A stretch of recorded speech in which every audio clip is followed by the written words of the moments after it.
They told you Elizabeth I was buried with honor in Westminster Abbey over 420 years ago. But here's what they didn't tell you. Her skeleton has never been examined, never been studied, never been seen by modern science. Richard III was dug up from under a parking lot and fully analyzed. Ancient Egyptian pharaohs have been CT scanned and DNA tested, but not Elizabeth I. Every single request to examine her bones has been denied, and the reason why comes down to one specific part of her skeleton that would rewrite everything we know about England's greatest queen. Here's something that should make you stop and think. Every significant monarch in British history has had their remains studied by modern science except one. Henry VIII's tomb has been opened and examined. Richard III was excavated from beneath a parking lot in Leicester and subjected to comprehensive CT scans, DNA analysis, and facial reconstruction. Medieval kings have been exhumed for research. Even ancient rulers from civilizations thousands of years old have been unwrapped and analyzed with cutting-edge technology. But Elizabeth I, who died in 1603, remains completely untouched in her lead coffin beneath Westminster Abbey. Her skeleton has never been photographed, never been measured, never been seen by any scientist or historian since the day they sealed her inside over 4 centuries ago. The British establishment has maintained this unprecedented level of protection for 420 years. And the question isn't just why they started hiding her remains. It's why they're still hiding them today when we have technology that could examine her bones without even opening the coffin. The official explanation has always been respect for the dead, but this excuse falls apart under the slightest scrutiny. If respect for deceased monarchs was truly the driving principle, why has every other English ruler been examined? Why did the royal family allow Richard III to be dug up from his unmarked grave and subjected to intensive scientific analysis? Why were Henry VIII's remains examined and documented? The answer becomes obvious when you consider what makes Elizabeth different from every other monarch. She's not more important than Henry VIII, who literally broke England away from the Catholic Church and changed the course of Western civilization. She's not more historically significant than Richard III, whose death at Bosworth Field ended the Wars of the Roses and began the Tudor dynasty. What makes Elizabeth unique isn't her historical importance. It's what her skeleton would reveal about her biological reality.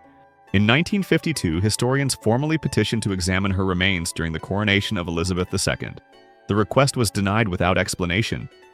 In 1975, when revolutionary non-invasive scanning technology became available that could image the contents of her coffin without disturbing a single bone, scientists submitted detailed proposals.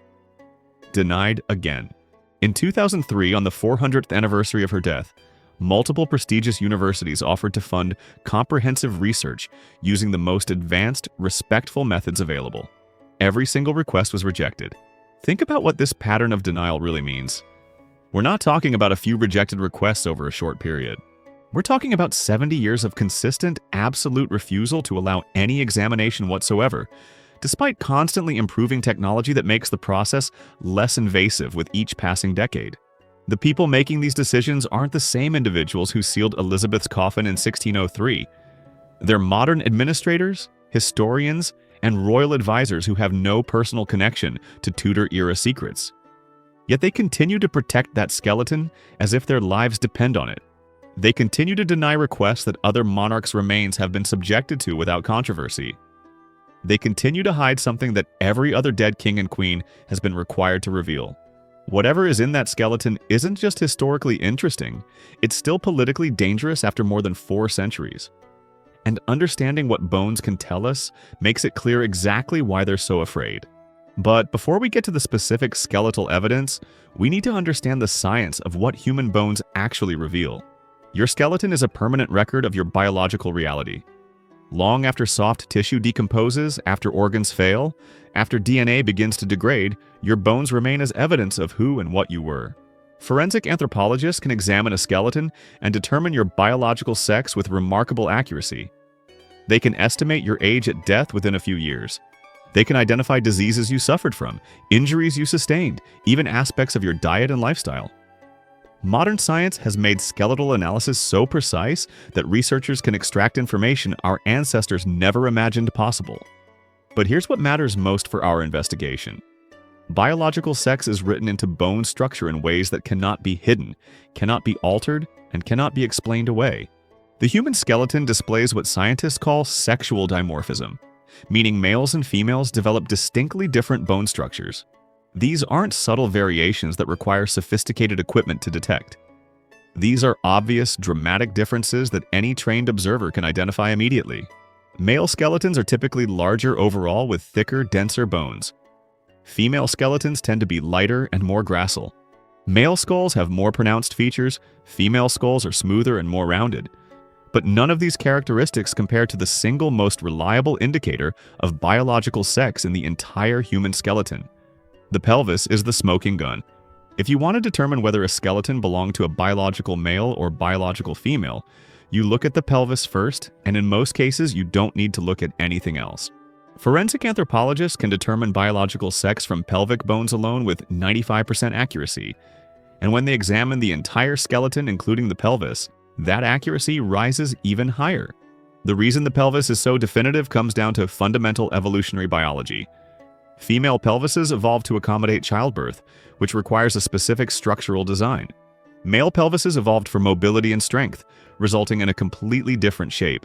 A biological male pelvis has a narrow pelvic inlet, the opening at the top of the pelvis through which a baby would theoretically pass. This inlet is typically heart-shaped or rounded. The pelvic cavity itself, the space inside the pelvis, is deep and narrow. Most distinctively, the subpubic angle formed where the two pubic bones meet at the front is less than 90 degrees, creating a V-shape or narrow arch. The entire structure is taller, narrower, and more robust than a female pelvis. It's built for a body that will never give birth, a body designed for strength and speed rather than reproduction. A biological female pelvis looks completely different in ways that are immediately obvious even to untrained observers. The pelvic inlet is wider and more oval or circular, providing the space necessary for a baby's head to pass through during childbirth. The pelvic cavity is shallower and much broader, again accommodating the passage of a child. The subpubic angle is greater than 90 degrees, often approaching or exceeding 100 degrees, creating a wide U-shape or broad arch. The entire structure is shorter, wider, and lighter than a male pelvis. When you place a male and female pelvis side by side, the differences are so dramatic that you don't need years of training to tell them apart. Now here's why this matters for Elizabeth I. If she had androgen insensitivity syndrome, a condition where someone has XY chromosomes, but a body that cannot respond to testosterone, her external appearance would have been entirely female. But her internal development, including her skeletal structure, would have followed male patterns because bone development is influenced by chromosomes themselves, not just hormones. Her pelvis would have developed in the male pattern regardless of how feminine she appeared on the outside. That pelvis is sitting in her coffin right now, and one examination would answer every question definitively. But they won't let anyone look. And when you understand what observers noticed about Elizabeth's living body structure, you start to see why. Before we even examine the skeleton, we need to talk about what people saw while Elizabeth was still alive. Tudor ambassadors weren't casual observers making offhand comments at dinner parties. These were highly trained intelligence operatives whose entire careers depended on their ability to assess foreign royals with precision. Kings and princes sent these men to foreign courts with explicit instructions to study everything about potential marriage partners and political allies. They needed to know about physical health, signs of disease or deformity, indicators of fertility, anything that might affect diplomatic calculations. These ambassadors had observed hundreds of royal women throughout their careers across every court in Europe. They knew exactly what queens and princesses were supposed to look like, how they were supposed to move, how they were supposed to carry themselves in both public ceremonies and private audiences.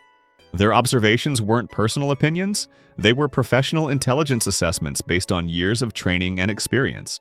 So when multiple ambassadors from different countries, working independently with no coordination between them, all noted that something was distinctly unusual about Elizabeth I's physical structure, their reports carried enormous weight. These weren't political attacks designed to undermine her reputation. These were confused, professional observations from trained experts who genuinely couldn't make sense of what they were seeing. The Venetian ambassador wrote in his official diplomatic dispatches that Elizabeth possessed what he called a very loud voice and a masculine manner of speaking. Another diplomat described her as having more the bearing of a soldier than a lady.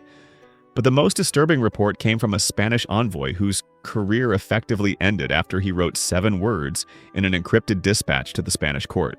"Her Majesty's form is not as other women's." That's all he said. He never got the opportunity to explain what he meant or elaborate on his observation, because he was immediately recalled to Madrid and removed from his position. His report was buried in Spanish archives, where it sat undiscovered for centuries, until modern historians found it during systematic reviews of period documents. What exactly did this trained observer see that was so shocking it ended his diplomatic career? Other ambassadors from the same era echoed similar confusion using different language. They described Elizabeth's hands as surprisingly large and powerful for a woman. They noted that she walked with what they called a soldier's stride, rather than the graceful glide expected of noble ladies. They commented on her physical strength, which seemed excessive for a woman of any era, let alone the delicate feminine ideal of Tudor culture. These observations weren't about her personality or behavior. They were about physical structure, bone structure, the framework that would still be sitting in her skeleton today. What makes these diplomatic reports so compelling as evidence is that every ambassador who wrote them had strong incentives to describe Elizabeth favorably rather than critically. Most were actively trying to arrange marriage alliances between their royal masters and the English queen. The Spanish wanted her to marry a Habsburg prince. The French proposed multiple suitors throughout her reign. German principalities, Swedish representatives, Danish diplomats, Austrian nobles all came to England at various times hoping to negotiate matches. Every single one of these ambassadors arrived in London expecting to meet a typical royal woman and left writing reports that hinted at something unusual, something they couldn't quite explain, something that made Elizabeth fundamentally different from every other queen or princess they had observed in their professional lives. They weren't being malicious. They were simply confused, struggling to describe what they saw to masters who would never meet Elizabeth in person and needed accurate information for marriage negotiations. Their collective confusion speaks louder than any individual report. These men had spent entire careers studying royalty, and none of them could make Elizabeth fit into any category they knew. Now, when you combine these observations about unusual physical structure with what we know about skeletal indicators of biological sex, a disturbing picture begins to emerge. But the most compelling evidence comes from the one time someone actually got close enough to examine Elizabeth's body properly. In 1566, Elizabeth fell so seriously ill that everyone at court believed they were watching their queen die. The illness struck suddenly and with devastating force. She developed a raging fever that refused to respond to any treatment her physicians attempted. Intense sweating soaked through her bedding repeatedly. Most alarmingly, she experienced pain so severe that she couldn't stand upright or walk without multiple attendants supporting her weight. For nearly a week, she lay in her private chambers while counselors gathered in corridors, speaking in hushed voices about succession plans. Elizabeth had no children, no designated heir, no clear plan for who would rule after her. If she died, England could descend into civil war as Catholics and Protestants rallied behind competing claimants. Elizabeth herself believed death was imminent. She was so convinced she wouldn't survive that she nearly named Robert Dudley as Lord Protector, a decision that would have caused political catastrophe. In this desperate situation, her physicians begged for permission to conduct a proper examination, something they had never been allowed to do before.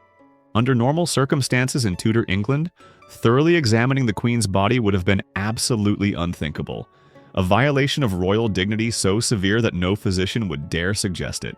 You didn't undress a queen. You didn't look beneath the layers of silk and velvet and carefully constructed royal image. Physicians typically diagnosed royal patients by observing symptoms from across the room, checking pulse and tongue if they were fortunate, and asking questions about what the patient experienced. They made recommendations based on incomplete information and hoped for the best. But Elizabeth's illness was so severe and the political situation so desperate that she finally granted permission for a thorough examination. What happened in her private chambers during that examination has haunted historians ever since. Her personal physician, Dr. Hewick, who had served her for years and was trusted above all others, spent nearly an hour alone with the Queen behind locked doors. When he finally emerged, witnesses waiting anxiously in the outer rooms reported that his face had gone completely pale. He looked troubled, they said, as if he had seen something that shook him to his very core. His hands were trembling slightly, and he seemed unable to meet anyone's eyes directly. Other physicians immediately pressed Hooke for information about what he had discovered and what treatment he would recommend. Counselors who had been pacing nervously demanded to know the Queen's condition and her chances of survival. Everyone wanted answers. Dr. Hewick refused to provide them. Beyond the bare minimum necessary for Elizabeth's immediate treatment, Hewick would not say a single word about what he had observed during his examination. He prescribed medicines and recommended rest.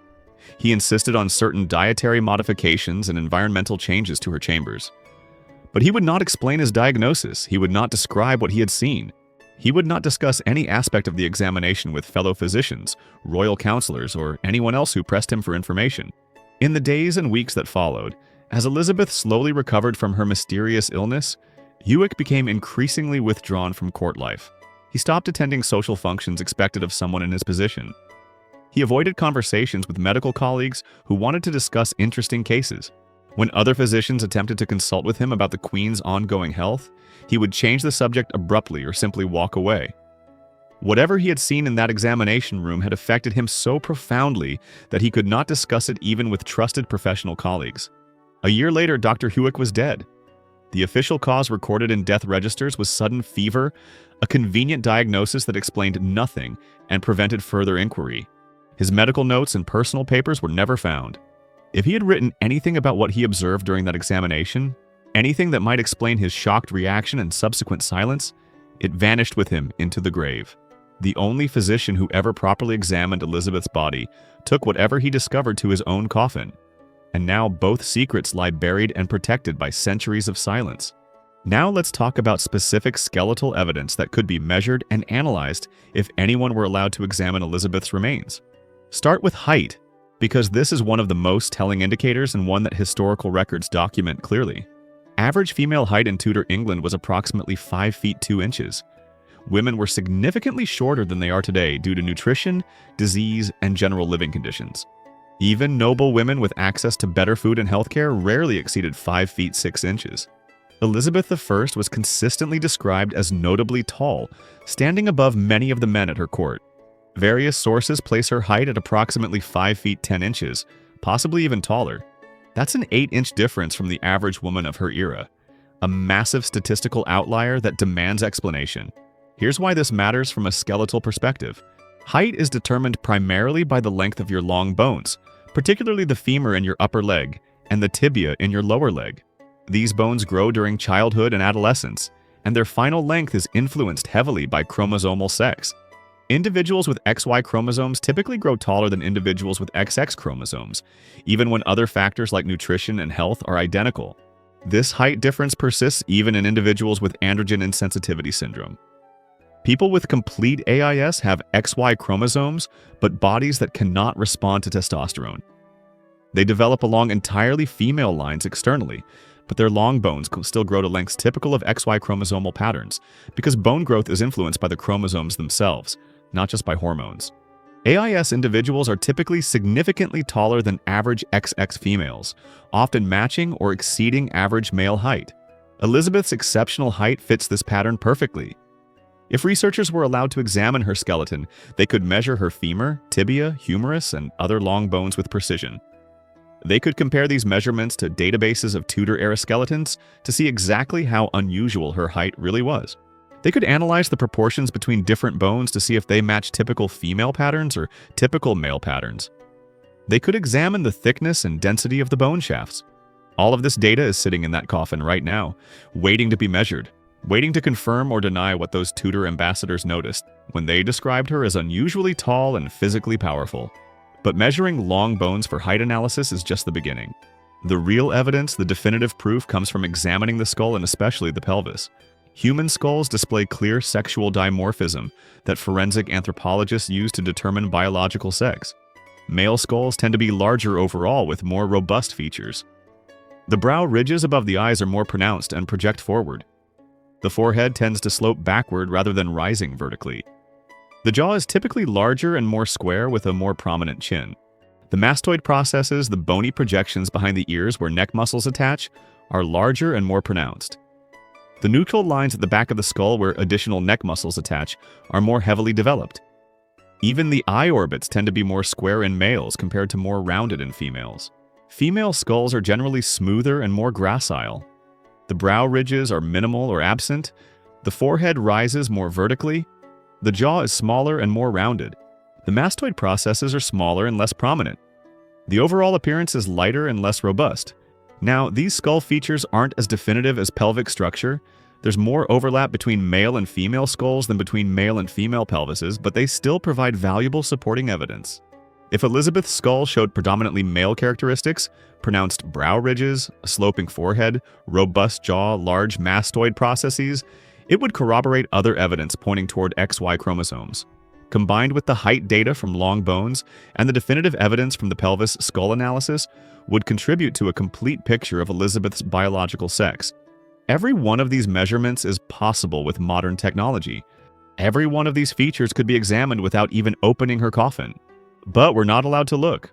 Let's talk about the hands, because multiple Tudor observers specifically mentioned Elizabeth's hands as being unusually large and powerful for a woman. Hand size and structure are determined by the bones in your hands, the metacarpals in your palm, and the phalanges in your fingers. These bones, like all bones, display sexual dimorphism. Male hands are typically larger overall with thicker, more robust bones. The metacarpals are longer and wider. The phalanges are longer with more pronounced attachment points for muscles and tendons. Female hands are generally smaller and more gracile with thinner, lighter bones. If Elizabeth's hand bones were measured and analyzed, they would provide another piece of evidence about her chromosomal sex. Unusually large, robust hand bones in someone who appeared externally female would be consistent with XY chromosomes and androgen insensitivity syndrome. The same analysis could be applied to foot bones. Observers noted that Elizabeth walked with an unusual stride, more like a soldier than a lady. Part of this could be behavioral, but skeletal structure influences how you walk. Longer, more robust foot bones would create a different gait pattern than smaller, more gracile bones. Her entire skeletal structure, from skull to feet, contains evidence about her biological sex. Modern forensic anthropology has sophisticated methods for analyzing all of these features together, weighting each one according to its reliability, and producing an overall assessment of biological sex with extremely high accuracy. But none of these features, not height, not skull structure, not hand size, not foot bones, none of them compare to the single most definitive piece of evidence: the pelvis. This is where everything comes together. This is the piece of Elizabeth's skeleton that would answer every question definitively and immediately. Remember the basic structural differences. A biological male pelvis has a narrow pelvic inlet, typically heart-shaped or rounded. The pelvic cavity is deep and narrow. The subpubic angle is less than 90 degrees, forming a V shape or narrow arch. The entire structure is taller and more robust. A biological female pelvis has a wide pelvic inlet, typically oval or circular. The pelvic cavity is shallow and broad. The subpubic angle is greater than 90 degrees, often exceeding 100 degrees, forming a wide U shape or broad arch. The entire structure is shorter, wider, and lighter. These aren't subtle differences requiring sophisticated measurement equipment. These are dramatic, obvious structural variations that any trained anthropologist can identify with a single glance. Place a male and female pelvis side by side and the differences leap out at you immediately. You don't need DNA analysis. You don't need carbon dating. You don't need complex statistical modeling. You just need to look at the shape of the bones. Now, if Elizabeth had complete androgen insensitivity syndrome, her chromosomes would be XY, but her body would be unable to process testosterone. This would result in external female development. She would appear completely female to any observer. But internal development, including skeletal development, is influenced by chromosomes themselves, not just by hormones. Her pelvis would have developed according to the XY pattern because that's what her chromosomes specified, regardless of her inability to process testosterone. The result would be a person who looked entirely female on the outside but had a male pelvic structure internally. This is exactly what would explain every strange observation about Elizabeth. It would explain why ambassadors noticed something unusual about her physical form, but couldn't quite articulate what they were seeing. It would explain her exceptional height. It would explain her large, powerful hands. It would explain her masculine bearing and soldier's stride. It would explain why she walked differently than other women, because her pelvic structure was literally different, creating a different gait pattern. Most importantly, it would explain why she never married and never had children, despite relentless pressure for 44 years. A woman with complete AIS cannot menstruate and cannot bear children because she lacks the internal reproductive organs necessary for these functions. Any husband would have discovered her secret on the wedding night. Any attempt to consummate a marriage would have revealed that her anatomy was not what anyone expected. The Virgin Queen persona might not have been a choice at all. It might have been desperate necessity, the only possible way to explain decades of refusing marriage without revealing a biological truth that would have destroyed her reign instantly. And here's the crucial point. All of this speculation, all of these theories, all of these questions could be answered definitively by examining one part of her skeleton. The pelvis tells the story. The pelvis reveals biological sex with 95% accuracy. The pelvis would prove whether Elizabeth had XY chromosomes or XX chromosomes. The pelvis would confirm or deny the androgen insensitivity syndrome theory once and for all. That pelvis is sitting in her coffin in Westminster Abbey right now. It has been there for 420 years. Modern technology exists that could image it without opening the coffin, without disturbing a single bone, without violating any reasonable definition of respect for the dead. CT scanners could create detailed, three-dimensional models of every bone in her skeleton. The pelvic inlet could be measured precisely. The pelvic cavity depth could be calculated exactly. The subpubic angle could be determined within a fraction of a degree. Within hours, possibly within minutes of beginning the scan, scientists would know the answer to the question that has puzzled historians for centuries. Was Elizabeth I biologically female with XX chromosomes? Or did she have XY chromosomes with a condition that made her appear female externally while retaining male skeletal structure internally? The technology exists. The scientific expertise exists. The historical justification exists. What doesn't exist is permission. And that refusal to grant permission, maintained consistently for over 70 years despite increasingly sophisticated and non-invasive methods, tells its own story about what they expect those bones would reveal. But the pelvis isn't the only bone that would provide critical information. Let's talk about what else Elizabeth's skeleton could tell us. Her ribcage structure would provide additional evidence of biological sex. Male rib cages are typically larger and more barrel-shaped to accommodate larger lungs and hearts. Female rib cages are smaller and more tapered. Her vertebrae, the bones of her spine, show sexual dimorphism as well. Male vertebrae are generally larger and more robust with more pronounced attachment points for muscles. Her sternum, the breastbone, would show sex differences. Male sternums are typically longer. Even her teeth would provide evidence. Tooth size and structure differ between biological males and females. And here's something most people don't realize. DNA can be extracted from bones and teeth even after centuries. The hard mineral structure of bones protects DNA from degradation far better than soft tissue. Researchers have successfully extracted and analyzed DNA from bones thousands of years old. Elizabeth's skeleton is only about 420 years old, relatively recent in archaeological terms. Her teeth and the densest parts of her long bones would almost certainly still contain analyzable DNA. Modern genetic testing could determine her chromosomal sex with absolute certainty.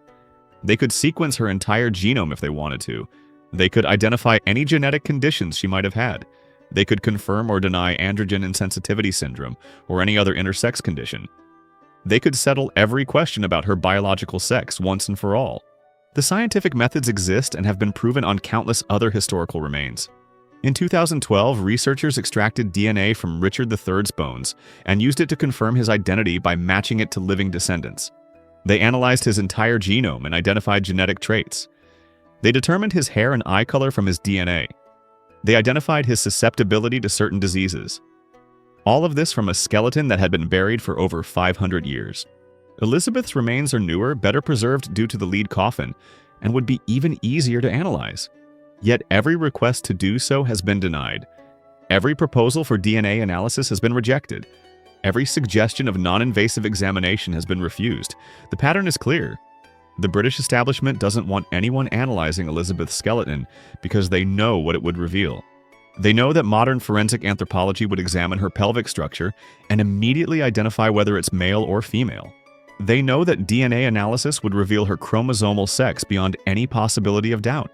They know that the truth about Elizabeth I's biological sex would fundamentally change how we understand British history. And they've decided that truth is too dangerous to allow, even after more than 4 centuries. But we're not done yet. Because what happened when Elizabeth died provides even more evidence that something about her body needed to be hidden. On March 24, 1603, Elizabeth Tudor stopped breathing after 44 years on the throne. The moment she died, her counselors moved with extraordinary speed, as if they had been preparing for exactly this moment for a very long time. The doors to her chamber were locked immediately. Guards were posted outside with strict orders that absolutely no one could enter or leave without explicit permission from the most senior counselors present. Only the most trusted ladies in waiting were allowed to remain in the room to prepare the body. Even high-ranking nobles who would normally have had access to such a significant historical moment were physically removed without explanation. The counselors gave explicit, chilling instructions to the women who stayed. Prepare the body, but speak of nothing you see. Nothing! Then they began undressing the queen's corpse, layer by layer. When they reached the final layers of clothing, when they saw what lay beneath the elaborate gowns and constructed image, something happened that made one of the ladies in waiting physically vomit. She was immediately escorted from the room and sent to a remote estate in northern England with explicit threats about what would happen if she ever spoke about what she had witnessed. The surviving accounts use careful coded language because the women who wrote them were terrified of being accused of treason, even decades later. They use euphemisms and vague phrases, but they all agree on one essential point. Something was wrong with the queen's body between her legs. The accounts describe something that was either absent when it should have been present, or present when it should have been absent. Something that was not as it should be. Something wrong in a way that would have made her reign impossible had anyone known during her lifetime. One account specifically mentions that the anomaly was in the lower regions. Another hints that nobody was allowed to investigate or examine it further. They were simply ordered to wrap the body immediately, to cover it, to hide it, to seal it away before anyone else could see. The body was wrapped in Kara cloths, layer after layer of treated fabric designed to preserve remains and contain odors. Then Elizabeth's corpse was placed in a coffin made of lead, the same toxic metal that had been slowly poisoning her through her makeup for 45 years. The coffin was sealed within hours of her death, while her body was still warm, before rigor mortis had fully set in. They closed it before any additional witnesses could observe what lay beneath the legend of the Virgin Queen. Compare this to the death protocols for other monarchs. When Henry VIII died, his body lay in state for weeks before burial. Nobles filed past to pay respects. Priests conducted elaborate ceremonies. When Edward VI died, similar protocols were followed. When Mary I died, her body was prepared and displayed according to royal tradition. But not Elizabeth. Elizabeth was sealed away within hours in a lead coffin that was then rushed into the vault beneath Westminster Abbey, faster than was customary for such an important monarch. The servants who had witnessed the preparation of her body were scattered across England within days of the funeral. They were sent to distant estates with generous pensions and comfortable positions, but also with dire warnings about what would happen if they ever spoke about what they had seen. One lady in waiting who had been present when they undressed, the corpse was sent to property in the far north of England and never returned to court. She lived out her remaining days in comfortable but isolated silence. The 3 doctors who had attended Elizabeth in her final months were all dead within a year. Dr. Brown was found dead in his home, official cause listed as sudden fever. Dr. Hume fell downstairs and broke his neck, a tragically convenient accident. Dr. Atslow suffered what records describe as apoplexy, another catch-all term that explained nothing.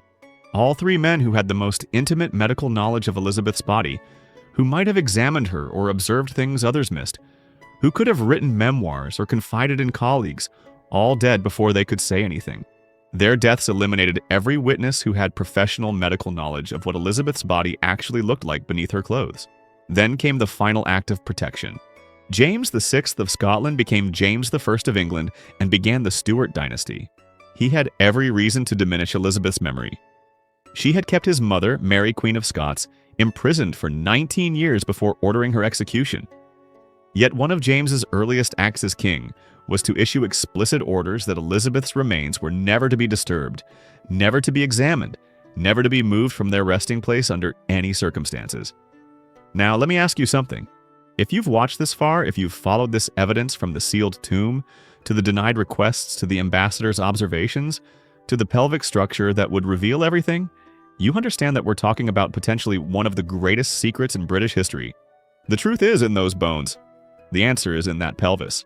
Modern science could give us definitive proof within hours, but someone is still protecting that secret after 420 years. If you think this evidence deserves to be examined, if you think the truth about Elizabeth I's skeleton should finally be revealed, then hit that subscribe button right now, because we're going to keep investigating historical secrets that powerful institutions don't want you questioning. Drop a comment below with your theory about what they're hiding in that coffin. Do you think Elizabeth had a male pelvis? Do you think androgen insensitivity syndrome explains everything? Or is there another explanation we haven't considered yet? Your comments help this video reach more people who deserve to know this evidence exists. And smash that like button if you believe that after 4 centuries, it's finally time to let science examine those bones and answer the questions historians have been asking since 1603. The technology exists. The methods are non-invasive and respectful. The historical justification is overwhelming. The only thing missing is the courage to finally demand the truth that's been hidden in Westminster Abbey for over 400 years.